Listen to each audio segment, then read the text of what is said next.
deep conversations with Uli Baer on big ideas and great books. Hi, and welcome to the Think About It podcast. I'm really excited today to speak to Professor Marlene Daut, who is at the University of Virginia. And first of all, Marlene, thank you for joining us today. Thanks so much for having me here. Yes, so I just want to introduce you briefly to our listeners and give them a sense of what got me interested in your work, which is just incredible. I really love your book, Tropics of Haiti, and I'll say something about that. And you're also quite active on Twitter under @FictionsOfHaiti, which people should follow. It's like a little learning platform for the history of Haiti and the revolution. And you're professor of African Diaspora Studies and of American Studies at the University of Virginia, and the author of the recipient of many grants, National Humanities Center, Ford Foundation, National Endowment for the Humanities, the author of 2 books, first, Baron de Vaste and the Origins of Black Atlantic Humanism. The second book, which really got me sort of interested in your work, which is called Tropics of Haiti, Race and the Literary History of the Haitian Revolution in the Atlantic World, 1789 to 1865. And then you're also editing now a major anthology of all the fictional accounts of the Haitian Revolution, right? Yes. And in fact, that will be out in November with the University of Virginia Press. Oh, fantastic. Great. So and I got really interested, as you know, in your work because I edited this anthology of first texts in the US canon. And one of those texts, which we'll get to, is a short story published in 1828, presumably the first story published by an African-American writer, surely not the first written, there were probably many other ones, called Teresa, a Haitian Tale, about a young girl, and we'll talk about her, this heroine who changes the course of history by intervening in the Haitian Revolution. It's an incredibly gripping story that we don't quite expect out of the 19th century, right? Right. And before we get to this story, I just wanted to ask you if you could lay out for our listeners, your project in this book, Tropics of Haiti, was to revise our understanding of the Haitian Revolution as either forgotten, not acknowledged, or following a certain kind of path. So if you just sort of got us, it's just fascinating how you sort of reconceptualize my whole understanding of the Haitian Revolution. Oh, well, thank you so much for that really kind introduction. I hope I can live up to it. So in Tropics of Haiti, I mean, it's interesting because I had initially thought I would work in that book on specifically fictional writings about the Haitian Revolution, and that I sort of thought I knew all of them for the most part. And, you know, they were people like Heinrich von Kleist, a German author, and Victor Hugo and Alphonse de Lamartine on the French side. And then I knew that there were Haitian authors like Émeric Bergeau or Pierre Faubert with plays and novels. And then, you know, a handful of short stories, as you mentioned, Teresa, a Haitian Tale, or Victor Séjour's Le Mulâtre, the Mulatto. And so I thought I had a kind of relatively confined landscape of works to be kind of consulting. And the more I sort of got into both the historiography, which I needed to go back to so that I could understand the different moments that were being portrayed in these various works. And as I was doing that, finding sort of more and more of these novels and poems, and I was just kind of like, whoa, my conception and understanding of the Haitian Revolution as an event silenced in world history was starting to change, because I realized that first, it wasn't silenced in its era in the way that we sort of commonly think about silencing, that it was a kind of deliberate framing, on a collective framing on a transnational scale of this event as not an event that was driven by enslaved people and their desires for freedom, but that it was sort of an accident of history that followed upon the French Revolution, like the French Revolution taken too far or something. And then as if the French Revolution needs, you know, the Haitian Revolution to have a criticism of it. And then on the other side, that there was all of this kind of racism that crept into the narrative, which made it impossible to see the enslaved as actors, people who had their own volition and wants wants and desires. And that didn't start at the French Revolution, that they didn't need to know that. And one thing that, or to know of the French Revolution, I should say, and one thing that really shines through in reading fictional writings of the Revolution is how often slave revolt and rebellion comes up outside of the context of the Haitian Revolution specifically, and or any relationship to Enlightenment thought or French Revolutionary thought, that the literary imagination was perfectly capable of imagining, understanding, and was perfectly aware of. I'm thinking of someone like Aphra Behns or Orinoco from the 17th century, that slave revolts and rebellions were possible and likely. And so alongside that, when I got into the historiography, I saw that a lot of the fictional works had influenced the historiography and vice versa. And that's when I decided I can't separate these genres as neatly as I would want to, because they're using a lot of the same sources and framing their writing in the same way. To go back to this, initially, and I, to be honest, would have subscribed to this idea that the Haitian Revolution was either silenced, suppressed, is not taught. I'll give you the one example that you know is Hannah Arendt's little book on revolution, quite an important, very beautiful sort of philosophical book. She doesn't even reference Haiti. And I thought, okay, so it's been silenced, and we could assume from today's perspective, we know why, because it threatened sort of the entire United States kind of makeup. But you found something else. It wasn't silenced, as you said. It shows up by what you said, Victor Hugo, Heinrich von Kleist, these major authors, which are canonical. And yet another confession, I didn't know they wrote about the Haitian Revolution, right? So two oversights that you kind of unpack and say, it's a little too easy for us to subscribe to this idea, oh, this has been repressed and silenced, and now we got to go back to the archives. You said there is all this evidence. Yes, and I think that there's a line in, so we get this sort of idea of silencing the Haitian Revolution, of course, from Michel Wolfe-Trouillot's famous book, Silencing the Past. And the one important thing about that book is it's not a book about the Haitian Revolution. The Haitian Revolution is kind of one scenario and episode in that book. But one really important line that does concern it is the line about how those who wrote about it in the voluminous pamphlets, so Trouillot acknowledges that there was a lot of writing on the revolution in its own day, that they could filter the events only through their own perspective. And so that's what we see in this voluminous pages of thousands and thousands of pages of writing. And also another line that's really important, I think, for understanding his argument versus the way that some people sort of write about his argument.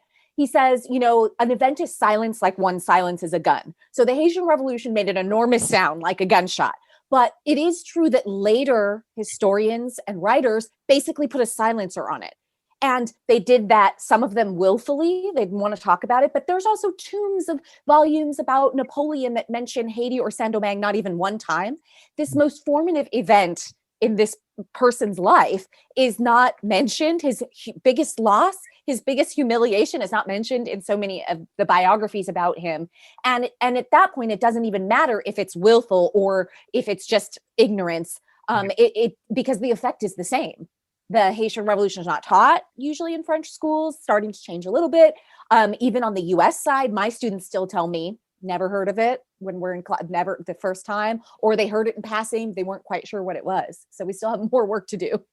Right. When you actually just said, so Napoleon, so give me a sense. So how does it figure in his life? Because he's kind of a lens through which to see all of French self-understanding and history. Absolutely. And it's so interesting because, you know, we just had the bicentennial of Napoleon, right, commemorating his death on May 5th, 1821, so 200 years. And it was sort of like pulling teeth to get the French to acknowledge that we have to talk about this restitution of slavery, because so Napoleon came to power in France in 1799 by overthrowing the Directory government that had replaced the revolutionary government. And he very quickly gets to work on this plan to restore slavery to the colonies, but he's at war with England. So he's got to wait for this to be resolved. And once the Treaty of Amiens happens in March of 1802, this really opens the door. One, he wants to get rid of Toussaint Louverture. He'd already sent a big expedition in January of 1802 to do that. And then following the Treaty of Amiens, he's going to send another expedition to Guadeloupe to reinstate slavery there. In that treaty, France had recaptured Martinique, which had been in British hands. So slavery had never been abolished there because the French National Convention had abolished it in 1794, but Martinique was a part of Great Britain technically at that moment. So now you have an overturning of French revolutionary principles on the part of Napoleon, except that it's still a republic.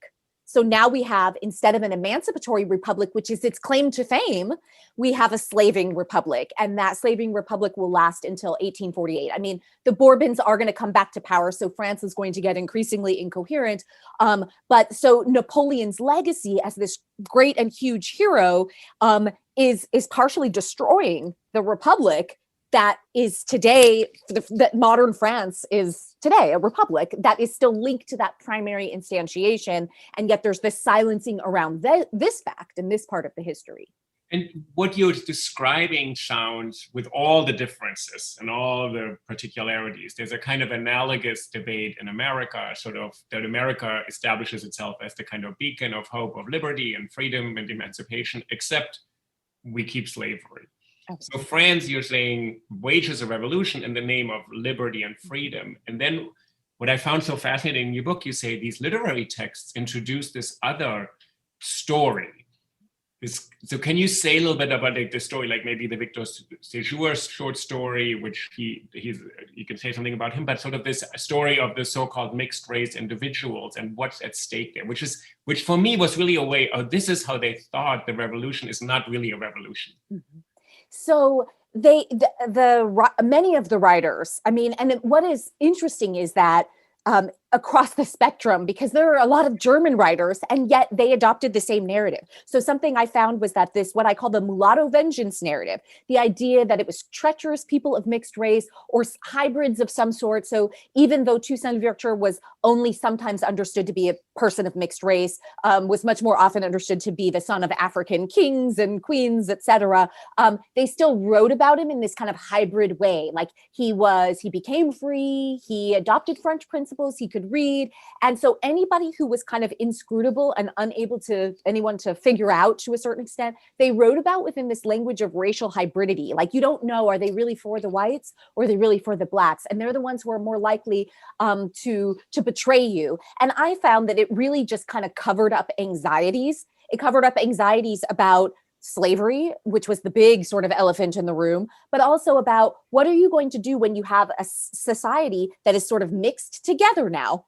Yeah. Because especially on the French side, the Code Noir allowed for white men to free enslaved African women, convert them to Catholicism, and then marry them.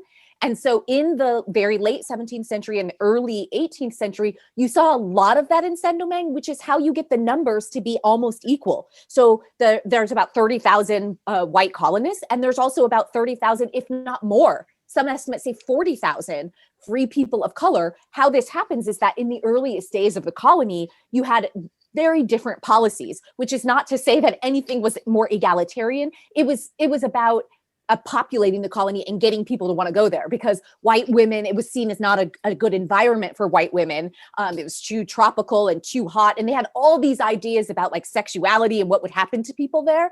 And so this led to Saint-Domingue being called the Libertine Colony, because people definitely back home in France were scandalized by the idea that you had all these white men marrying Black women, taking up with African women, creating all these children, and then it just kind of perpetuated. And so a lot of the racial taxonomies, the reason why many of them were developed in the French Caribbean was precisely because you had all of this quote unquote racial mixing. Doris Garraway has a great book called The Libertine Colony, in which she also talks about Martinique and Guadeloupe and all these French priests who went to these islands and just started like categorizing everything and all the different kinds of people, because you were seeing a phenomena that you hadn't seen necessarily on the other islands to the same extent, because it didn't involve enslaved women and white men solely, although that also did happen. You had this sort of completely different sector of society raise up, in which before the children are even born, the women are being freed and creating just a very different kind of state, Creole state, if you will. And if you give us like a capsule mini history of what does Toussaint Louverture, the Black Spartacus, want. And I remember this line from your book where he says, "I want to die free and French." And I sort of say, what does he want? What happens? And then why doesn't this story become the great story of a successful revolution in our hemisphere? I mean, and this is, again, when we think about that concept of silencing, Toussaint Louverture is a person who was silenced. So he writes this constitution in 1801, which he does. This is Napoleon's reason for sending his expedition to get rid of Toussaint Louverture. But Toussaint Louverture only does this because in 1799, to prepare the way to reinstate slavery, Napoleon changes the French Republican Constitution to say that there can be a different set of laws in the colony than in France. And this is against French Republican ideology, because think about universalism, l'une est indivisible, like you're not supposed to have different sets of laws for different groups of people. And so he writes this constitution. He says, okay, if we're going to have different laws, I'm going to write them. And he makes it explicit in Article 3 that slavery can never exist. So think about in the US Constitution how it doesn't say slaves, it says 3/5 of all other persons. Well, the French had this same problem. They would say citizens, and then they would be like, oh, we said all citizens, to not have to really address the question, particularly of free people of color. Yeah. And so in Toussaint's constitution, is no slavery can exist here, no servitude can exist here. It's abolished forever. Like there's all these different and specific clauses that spell out that slavery is over forever. But another clause also does say everyone here is equal and will die free in French. And this is because in his mind, the French Republic is associated with liberty because they're the ones that abolished slavery formally. And independence at that moment was only wished for by the white French colonists because they wanted to get away from France so that they could bring back slavery. So in his mind, republicanism is associated with liberty, and that's why he says free in French. Now, of course, once Napoleon comes to power, the rest of the revolutionaries, after the arrest, the infamous arrest of Toussaint Louverture in June 1802, he's deported to France. He dies a horrible death of starvation and neglect in the Fort de Joux in the Jura Mountains in April of 1803. It's just terrible. And, when the revolutionaries find out about this, the arrest of Louverture was already enough. But when they find out about this, they have to understand that French republicanism isn't going to save them, that France is really no longer a republic under Louverture or under Napoleon rather. And so they adopt the independent ideology and change the slogan of the revolution from liberty or death, which had also been used during the French and American revolutions, to independence or death. And so this is their sort of particular twist on it. And we know for sure that by May of 1803, under the leadership of Jean-Jacques Dessalines, the founder of independent Haiti and its first head of state, that the revolutionaries are now calling for independence. They don't trust France anymore. They know that Napoleon has already sent an expedition to Guadeloupe and reinstated slavery to a certain extent, or re-allowed it in the French Republic with Martinique. And this is no longer a part of their plan to remain French. Just correct me, or just tell me if I get this right. So Toussaint Louverture believes within the framework of the new France, we can actually be free and equal citizens as people of color, Black people, mixed race people, all of this. And instead, Napoleon really betrays the principles of what we today consider modern France. And there's now in the colonies, they're going to have different rules and we're going to have slavery. So it becomes a revolution from kind of a revision of the framework that exists, working within the master's tools kind of logic, we can fix this, to we got to become a separate country because these people will not actually live up to their own ideals. Yes. And compounding that is, so you have that, which is a sort of legal and sort of how you organize a society, the way of organizing society, right? The political organization that is now suspect. But then adding to that is, during the Leclerc expedition, General Leclerc, who is Napoleon's brother-in-law, he uses genocidal tactics. He tells Napoleon directly in a letter in October of 1802, we got to get rid of everyone over the age of 12, anyone who's ever worn an epaulette, and basically like half of all the people of color, right?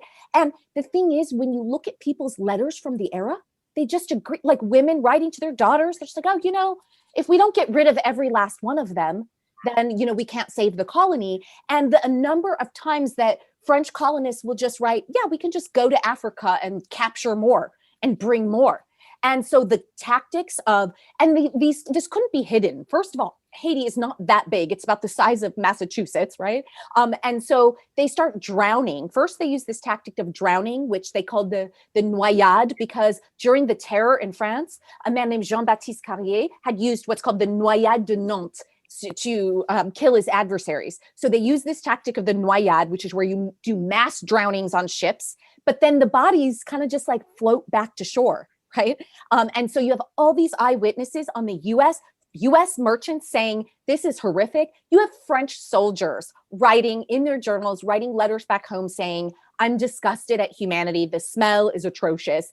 And perhaps to sort of, maybe in an attempt to hide what they were doing, the French start to use another tactic, which is a novel tactic that no one had ever used before in the era, which is gassing. So they would allow the sulfur gas burning from the coals on the ships to fill the hold. And because it's a hold that opens up, which is how they were doing the drownings, they suffocated them first, and then they opened it up. And it's just, then Rochambeau, so, I mean, it's like, could things get worse? Yeah, they get worse, because Leclerc is going to die in November of 1802 after this famous sacking of the city of Cap Français, which is now Cap Haitien.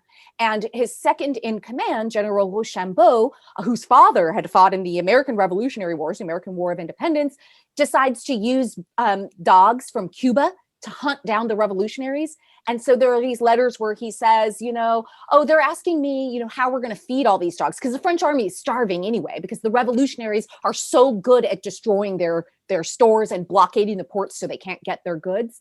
And how are we going to feed these dogs? And he says, just give them blacks to eat. Wow. And there are these very famous engravings in Marcus Rainsford, a British author's history, one of the first full-length histories in English of the Revolution, published in 1805, that show the French military training these dogs on human flesh, to eat human flesh.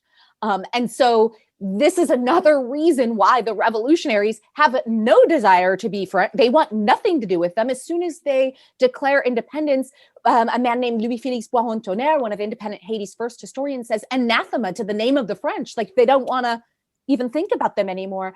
And he says something really resonant in his memoir, that is Boisrontonnerre. He says, I remember, and I lament the loss of my family members. I can hear their cries. And it's so visceral the way that he describes it. It's not an abstraction. It's, we're the people who survived this and lived through this. And if we hate the French, basically you're going to have to forgive us because of everything that we suffered. Wow. So this is there could be a reason why the French maybe don't want to study this so much in high schools and in their own history. And they sort of say, this is a separate thing. These people broke off, outrageously declare independence. And you said in the literary text, it's a story always of sort of children turning against their fathers. These mixed race sons, mostly in this Oedipal kind of drama, will slay their white fathers because, as you said, they're just a walking conflict. People can't make sense of them. And I think that, what you said is really poignant, because yes, the Haitians, broke off, but actually Haitians at that time and French, they were the same. They are the same. They became the same people, and they had been since 1697 at the Treaty of Ryswick. So that's why I think that there was so much anxiety, especially in French literature on the revolution in the 1820s and 1830s, which is when you see the bulk of it. Especially, so there was an indemnity, an infamous indemnity that France forced Haiti to pay in 1825, 150 million francs. Was the sort of quote unquote agreed upon amount as the price of recognition. And you see after this a crop of literary works, fictional works, plays, and a lot of poetry about the Haitian Revolution. And you still you have this narrative of fathers turning against sons, mothers against daughters, people being kind of milk brothers and not knowing, if that creates this tie between them, or having a parent in common and not knowing, and then suddenly discovering that after they've killed their own brother. So much of this. And I think it is partially because the French Revolution itself also had pitted neighbor against neighbor. People were turning on one another, informing one another. And the Haitian Revolution seemed like a clear-cut case, blacks against whites, except it wasn't, because there was so much mixing of society and traveling back and forth. And so I think today, even when the French do commemorations for slavery, and today happens to be May 10th, which is the 20th year anniversary of the Loi Taubira in France, commemorating, or rather recognizing slavery as a crime against humanity. Happens to be today, but all the conversation is about Martinique and Guadeloupe. And I think because still today, the French don't know what to do with the example of Saint-Domingue, because Haiti is a place they can paint as over there, but all of the names of people in Haiti, to the vast majority of their names, their surnames are French. Right. So they still speak French in Haiti, for ill or for good.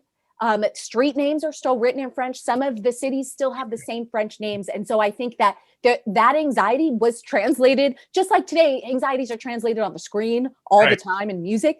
The anxieties were translated in the literary culture. And tell me something about this figure of the mixed race individual. So Victor Séjour, who's from New Orleans, but is sent to France ultimately because his parents recognize his talent, and as a mixed race person, I think his father is a free man of color from Haiti who escapes the revolution.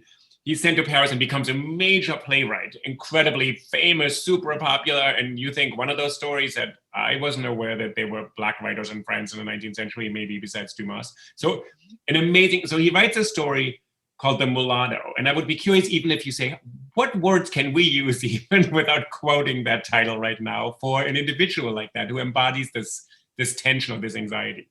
Yeah, I mean, this is the thing too, is that we want to recognize a person's identity because it is not wrong to recognize difference, right? Except that the vocabulary that we have is all derived from pseudoscience. So what do we call such a person? So we're like, we say quote unquote a person of mixed race, or in France, they're more likely to say now métis. But of course, métis and métissage are also words that grew up as part of the same system of trying to racially classify people. And I think that it's sort of what we really need is a way to think about people as in terms of more of their individuality, an individuality that is able to recognize difference in terms of, like, if we're describing someone that we're going to go meet, many of us are uncomfortable to describe the way that somebody looks. And so we fall back on these racial categories, which is very interesting because if you say, I'm going to meet this person and she is Black, like that could be a whole range of colors. Or again, saying that someone's white, depending on where they are they Southern European, are they Greek, that it actually doesn't really, the thing we want it to do, it actually doesn't really do. And I think that part of it is we are still actually uncomfortable in recognizing that the things we call race are not real. And so to me, that's how it gets kind of caught up and confused, even in French society, where there's even more reticence, where it's very unnatural to refer to people by skin color, except then that you see that people do find other words. They will fall back on religion then. They'll fall back on a country of origin. And so you get people described as North African who have been in France for generations. They're not North African anymore, right? And then there's all these other Maghreb, that other words come up to replace the things that make us uncomfortable and that give us anxiety. And so, but in the 19th century, there was very little anxiety about the term mulatto, other than on the part of Haitian writers who, from a very early point, for example, Baron de Vaté in 1814, said, Negro and mulatto are injurious epithets that you use to divide us. So this is 1814. I think this is really important for our listeners. In 1814, someone says these words are used always against us. These are injurious epithets. That's the exact epithets. And I think that's really important, even for these discussions that you know as well as I do from Twitter, et cetera, about the words and we can't use these words anymore. Like, I remember William Wells Brown, who you actually reference also, who has this kind of amazing speech on the Haitian Revolution, and he writes the first known play, and he says, he says about what the word Negro means, what the N-word means in the 1850s. So we don't need 4 minutes ago some student being a little bit outraged to say it's 200 years of history that you are showing in this book. And so the first story that I was just interested in, the Victor Séjour story, which is now included in many anthologies. It's originally published in French, I believe, and translated into English. And it is the drama of this man who discovers who his real father is, who's also his owner, and then the father wants to rape his wife, and it's super difficult and melodramatic. I always find the melodrama really important because it goes to real human experience. Yeah. Like, can you say something about the story? Because it's sort of it's kind of a heartbreaking story. It is a heartbreaking story. And I always think back to 1837 when it appears in France, Right. and published in Paris in the Revue des Colonies. Right. And what is a French reader like thinking about when they're reading this story, which, as you mentioned, involves not just an attempted rape on Georges, his wife, but his mother is acknowledged to have been raped by his father, his white father, who, as you mentioned, is also his owner. And then the denouement, sorry for those who haven't read it, he, kills his father out of revenge for having had his wife killed because she wouldn't sleep with him because she refuses to, quote unquote, give in to him, allow herself to be raped, right? So he has her executed, and they have a child together that Georges runs away to the mountains with, but he vows he wants to get revenge. And so he kills Alfred, is the name of the planter. And right at the moment that Alfred is dying, that his head is coming off, he chops his head off, he has enough time to say, "I'm your father," like this, And so this recognition, because Georges had always wanted to know, well, who was his father? And his mother would never tell him. And so he finds this out, and then he commits suicide too. And so it's sort of like this, to me, even perhaps unwitting, this commentary on, well, what did slavery do? It separated the mother from the child, it alienated families, and it created a generational alienation. And so Georges' son is now going to grow up without either of his two parents, alienated from his life story. He's just a little child. Who knows who's going to tell him how he's going to be. And to me, that is what the legacy of, I was reading one of the op-eds about the commemoration of slavery in France, and they'd interviewed this woman, and she said she had tried to do her family genealogy, and she got to the moment of 1848, and she couldn't go any further, because that was when her family entered the record as they were granted their freedom when France finally abolished slavery. And so all of that before, as human beings, we have this distinctive desire to kind of know where we came from and know who we are. And so many people who say, oh, I could trace my ancestry all the way back to, whatever, the Celts or something.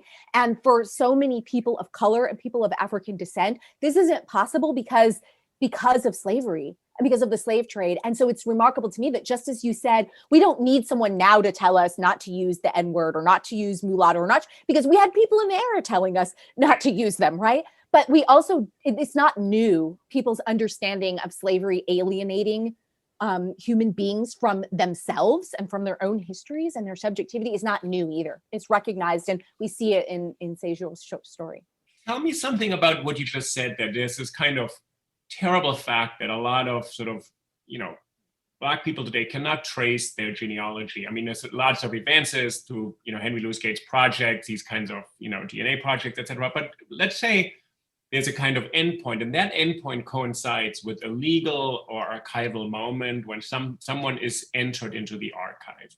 But what you're showing, this is a literary history, is these things were totally at play and formed public conversation.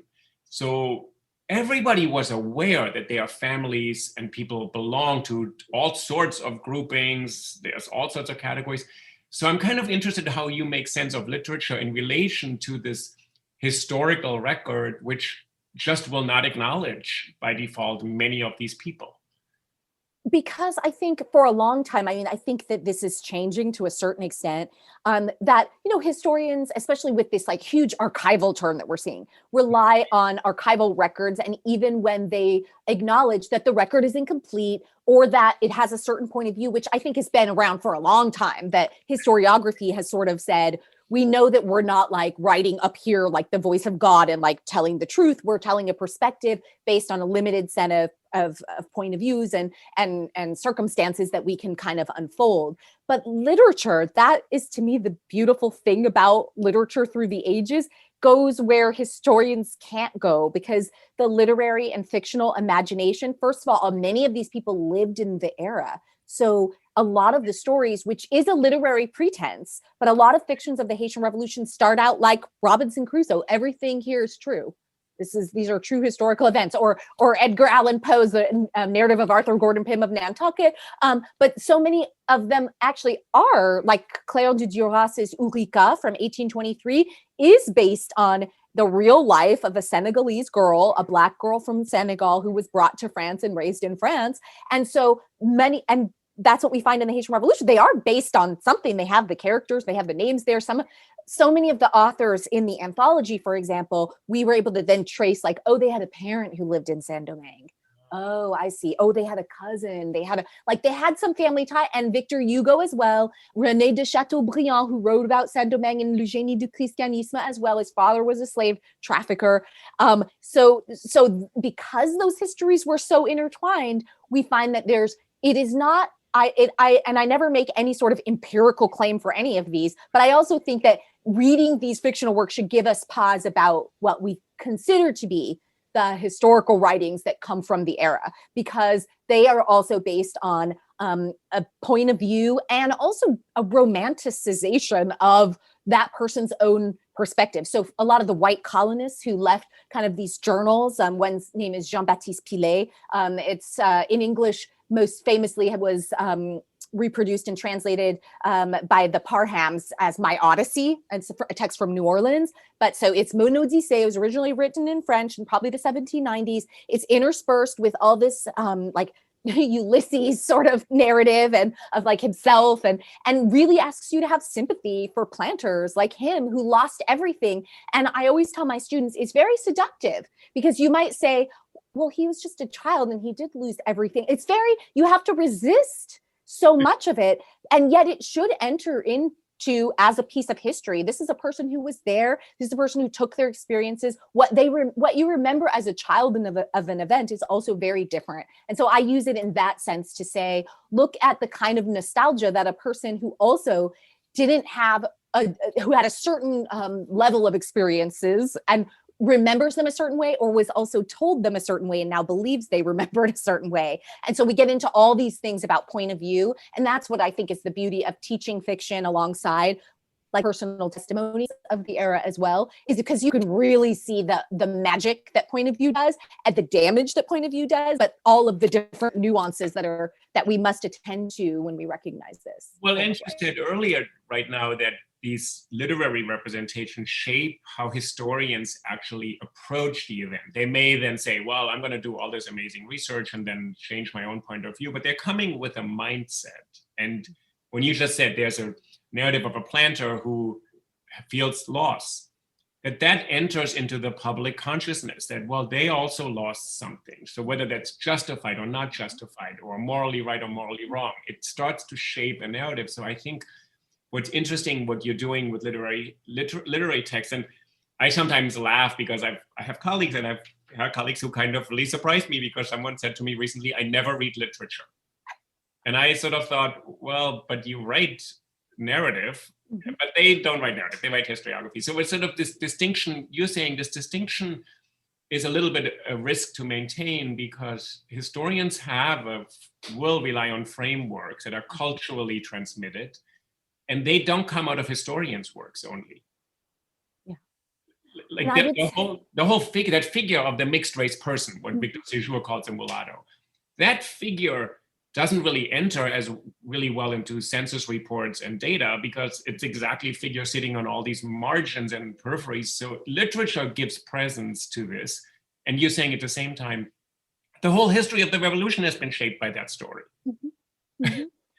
And it's fascinating to me, because what happened was, and when I talk about sort of like resisting the narrative, because you know that like what's most important is like, yes, the planter can feel sorry and sad, but that's not what is most important to me, right? Because I'm not writing about planter nostalgia or planter feel. And if I were, then I would pay more attention to that, right?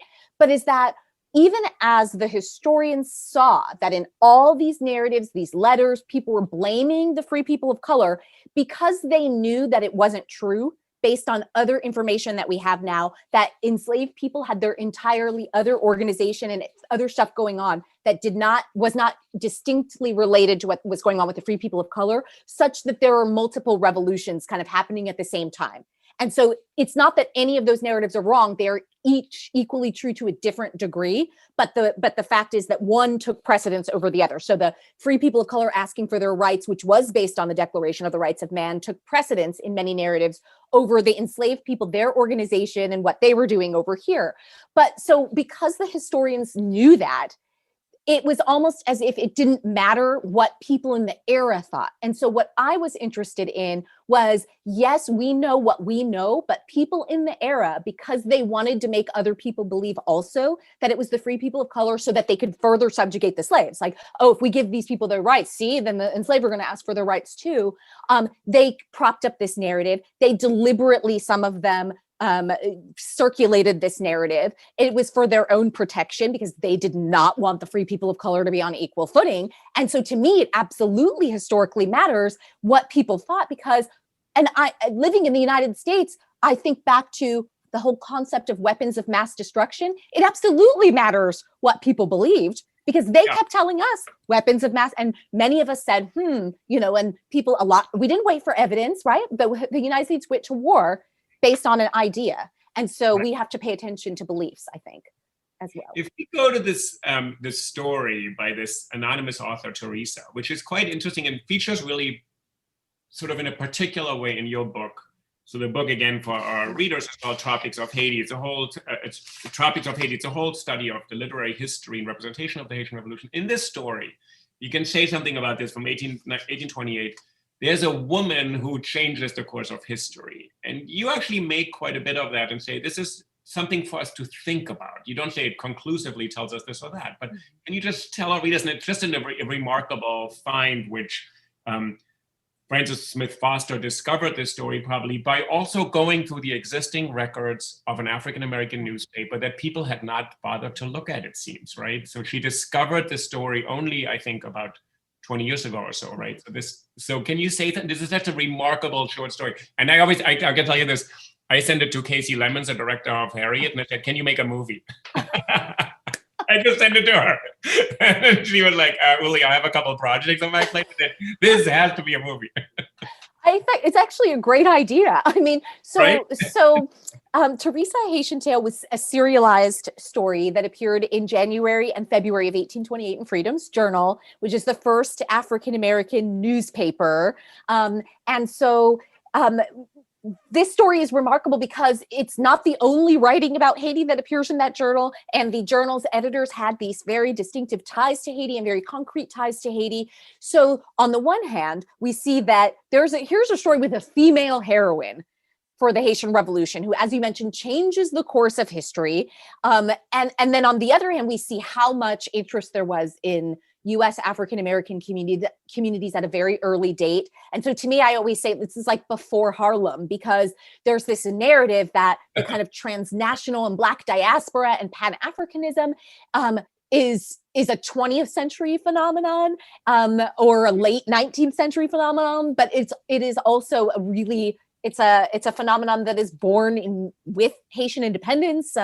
There's a scholar named Leslie Alexander, and she's found the sort of first African-American response in 1804 to the independence of Haiti, written about, and justification for Haitian independence in the press, in the US press. And so this tale to me is remarkable also for the way that there are historical narratives that talk about the role of women and female revolutionaries, and that one moment among many in which the literary imagination and the historical record actually converge together. So no, we don't have this actual figure, Teresa, but because there were so many circulated biographies and narratives of the other Haitian revolutionary figures that had women heroes in them, it was a ripe thing for the literary imagination. And I'll just give you one example. Jean-Jacques Dessalines' wife, Marie-Claire Heureuse, which has this name, heureuse meaning happy in French, was known for saving people during the revolution. And so one of the really popular literary texts is the written in French, history of the Saint-Janvier sisters from 1812, I believe. And it's about supposedly the two last white women saved in Saint-Domingue, and Dessalines' wife has something to do with this. And so she got written about in these heroic terms at a time when the world was criticizing Dessalines a lot. So as we got further and further from the revolution, there were certainly criticisms of him in his own era, and he was assassinated in 1806, I should say, by members of his own military in independent Haiti. But as we got further and further away, and then after the assassination, which seemed to be a rebuke on the part of the Haitian people themselves, right, to the international world, he then became the scapegoat. And then the recovery of Toussaint Louverture happened. And so a lot of times women, perhaps inspired by all the tales of his wife doing this, which was first written about by a French traveler named Descourtils, who claimed that Dessalines' wife hid him under their bed in order to save his life. It's just the claims, it's kind of wild and almost unbelievable. But so then you got a lot of this. Well, what was the role of women? And there were a lot of women revolutionaries. Some of them are fighting in combat. And we know that women like Sanité Belair, the wife of Charles Belair, a Haitian revolutionary general, fought. Marie-Jeanne Lamartinière, she also fought. They dressed in men's clothing. So to me, I just wanted to look at, well, what about if we actually considered what people thought was revolutionary in the era, and then what we might recognize also as revolutionary now, passing along of information, that it wouldn't just have to be hand-to-hand combat, that there's other ways to enact a kind of revolutionary consciousness that might also include saving people that you think are innocent. Right. And so in this story, so Teresa is the daughter of this woman, Paulina. She's kind of anglicized, and you point out there's a few things that the person probably made up. The person probably wasn't in Haiti and just sort of took all this. But they wanted to center the story of this teenage daughter. And if you can say something of the family. And the other thing I wanted to ask you, when I read this and when I'm teaching the story, it's hard to describe the family as, what is this family? So, I mean, I call them free people of color, because I think that, so one of the things I talk about in Tropics of Haiti is, like, when we are using racial markers, what do we want them to do? Because a lot of times we sometimes think, well, how will I describe this person? But actually what we want to say with that is not what we mean. So for example, when we say like a mulatto general, well, what someone's trying to tell us sometimes is that person's on the side of France at that moment, or they're an adherent of such and such ideology. So I think that what we want to know for this family is that they are free people of color, so they're not enslaved themselves, which is really, really important, because there is a huge gulf and difference between being an enslaved person and not being an enslaved person. And the life of Toussaint Louverture, for example, illustrates that. He was, enslaved at birth, but then later gets his emancipation and will lead a very different trajectory than someone like Dessalines, who's enslaved, we think, up until the moment of the revolution itself. So that's the first thing. They're a free family of color. So they also are capable of passing for white, some of them. So what the mother does, and I believe in the story, if I'm remembering this correctly, she's actually has lighter skin than her daughters. So what she does is she dresses as a man, and is like, kind of carrying them along with her. So there's all this kind of subterfuge. And so again, instead of saying to me that someone is mulatto, what we really wanted to signify was that to a white person, this person might not signify as Black. Well, Marlene, you actually point out in the book, which is kind of interesting because I just reread it more recently than you did, your own book.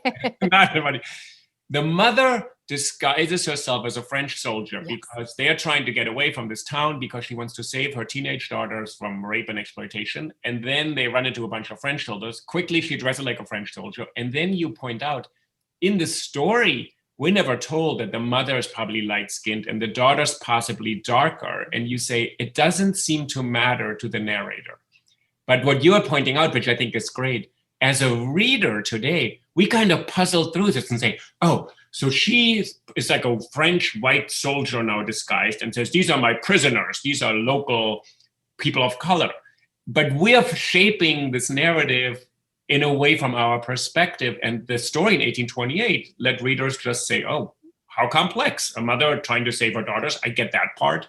Dressing up as a soldier, I hope she'll pass. If she doesn't pass, she'll be executed. So all this, what you're saying, what literature kind of opens up is what we have to do to make sense of this, but it makes a lot of sense in the story. Like the story is totally coherent.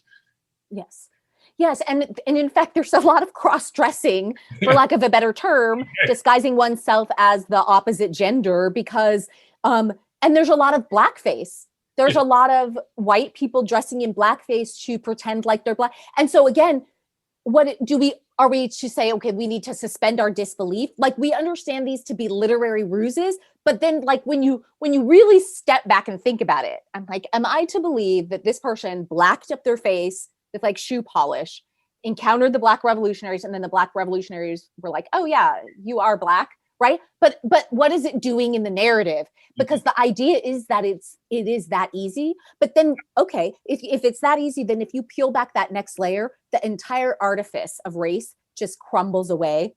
That if somebody can just assume it by changing their clothes, or because their skin is just like a little bit light and ambiguous, or by putting on shoe polish, that you would not just be fooled like on the stage of the blackface minstrelsy where you're suspending your disbelief consciously, but you would actually be like really in operating and treating this person and saving their life because you believe them to be one or the other race.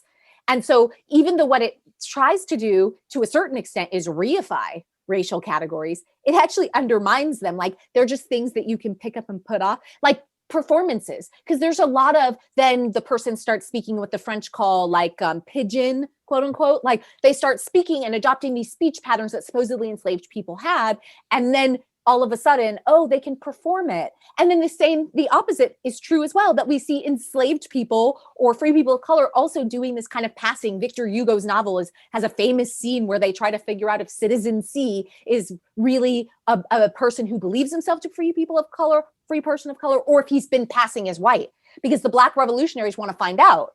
And if he's been passing as white, they're going to execute him. But if he has always maintained that he was a man of color, then they might save his life.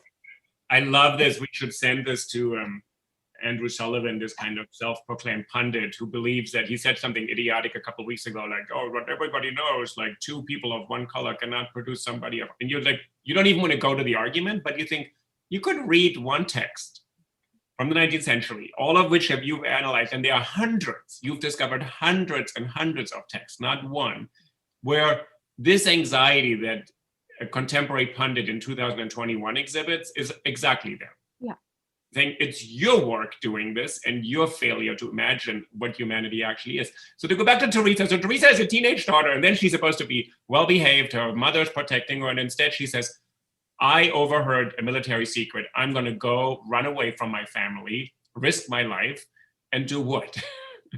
She's going to go and inform Toussaint Louverture and the other revolutionaries about this military secret, which ends up being really, really important. It ends up in the way that the story is framed, leading to Haitian independence. So Here you have a woman, and again, this is not the first time. So there's another story, Zelika the Creole, which is based on Leonora Sanse's Secret History of the Horrors of San Domingo, in which in Zelika, it's Toussaint Louverture's wife who gives crucial information to Henri Christophe, who later becomes king of Haiti, but is a revolutionary in that tale, that ends up leading to Haitian independence. And so it acknowledges the role of women, Teresa does, at a time in African-American culture in which women were not necessarily at the forefront of the abolitionist movement. And so there are all these articles in Freedom's Journal talking about the role of women, some saying, well, women need to be at home supporting their men, and some saying, no, you need to basically listen to us. And there are a lot of just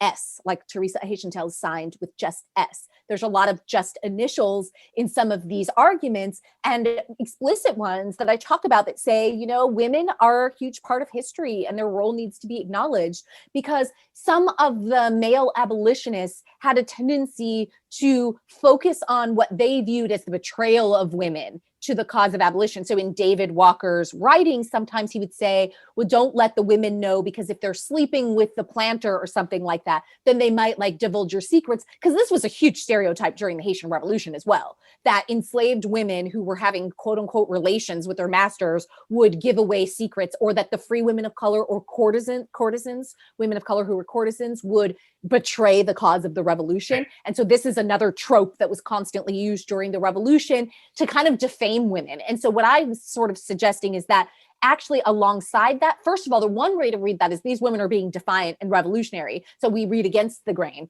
And then if we read along the grain as well, we see, or rather, so one way is along the grain and the other way is against the grain. We can see that actually there's all these narratives of women doing things like defying their masters and defying the male revolutionaries too, if they are the ones who were trying to betray the cause. And that a lot of these were born out of supposedly true narrative accounts. And then the fiction writers kind of took them up. And this story is going to feature in your anthology that you're publishing, right? So you're assembling all these texts and about the Haitian Revolution, partly to demonstrate how much people grappled with it, right? Yeah.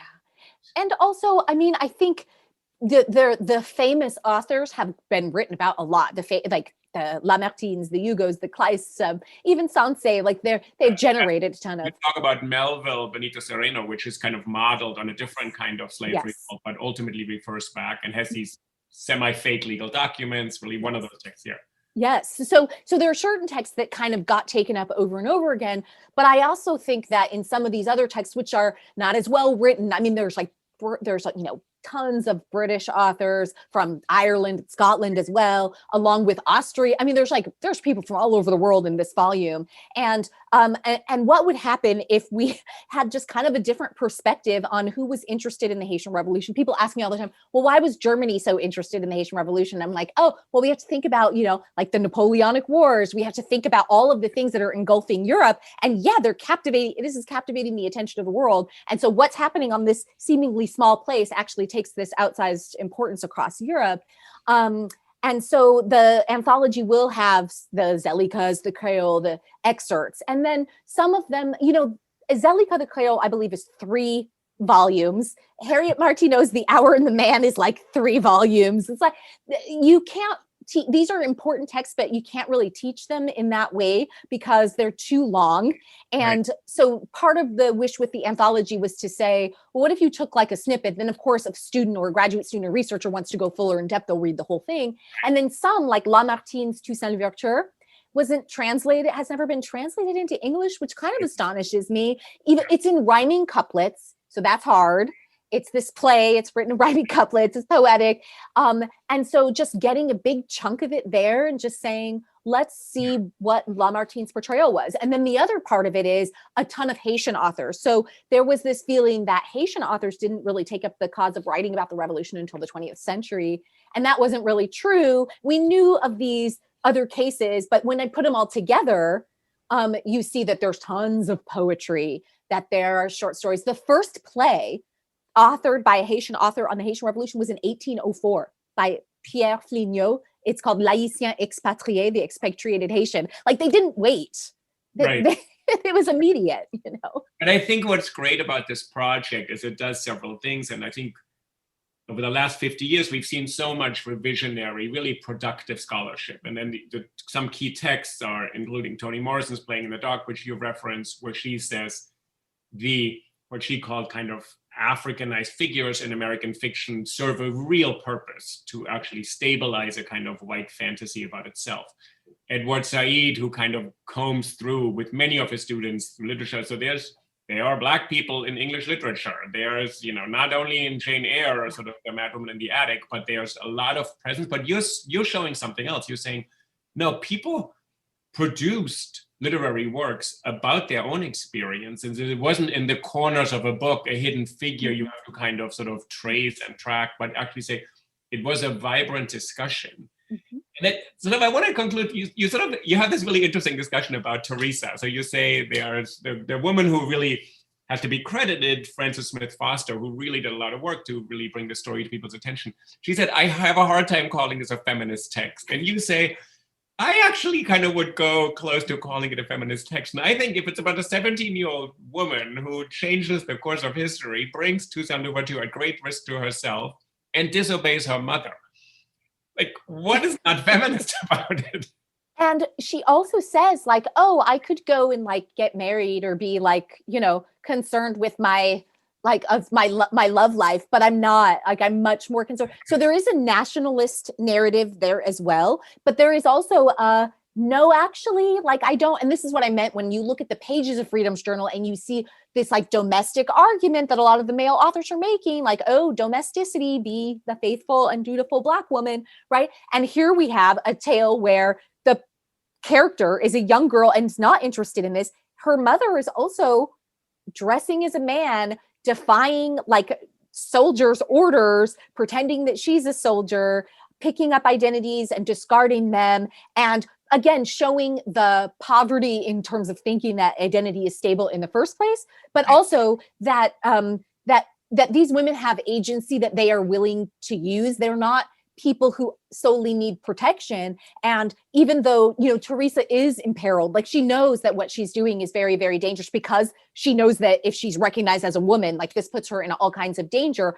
But it also allows the author to make all this social commentary, because why should that be extraordinary? What she's doing when why can't she then be recognized instead as being a part of the revolution? Right. Instead of, but instead, because women were largely pushed out from this realm, anytime they did anything, there's like all this judgment attached to it. And so to me, it reads as feminist because it's asking us to pay attention also to a large extent to our own judgments about kind of what she's doing. Because I mean, and we'll still find the standard lines in there about mothers and their daughters and virtue. I mean, you still find all these 19th century elements in there. It's just that with Teresa, she's kind of like, well, I have a duty and a cause that's higher. I mean, you still find all the religion, all that stuff is still in there, the reflection of the era. And so I say proto-feminist, if anything, but I think it's actually quite remarkable. And especially, and part of my point there was also when you put it in the realm next to the other texts of the era, then it's really radical. Right. The other literary texts in the history of the revolution. Yeah, can I just ask you in conclusion, like, how did you get interested in this whole topic? You know, what's funny is that when I went to graduate school, I actually wanted to work on New Orleans literature, French literature from New Orleans. Okay. And then I started to come across all these Haitian authors because there were people like Victor Séjour and things who had ties to Haiti or Saint-Domingue. And then I was interested in Alexandre Dumas, and all of this sort of just led me to, because Victor Séjour's story, I should mention, published in Revue des Colonies, but in an issue where Haitian authors had published their short stories also, like Ignace Snow and others. Yeah.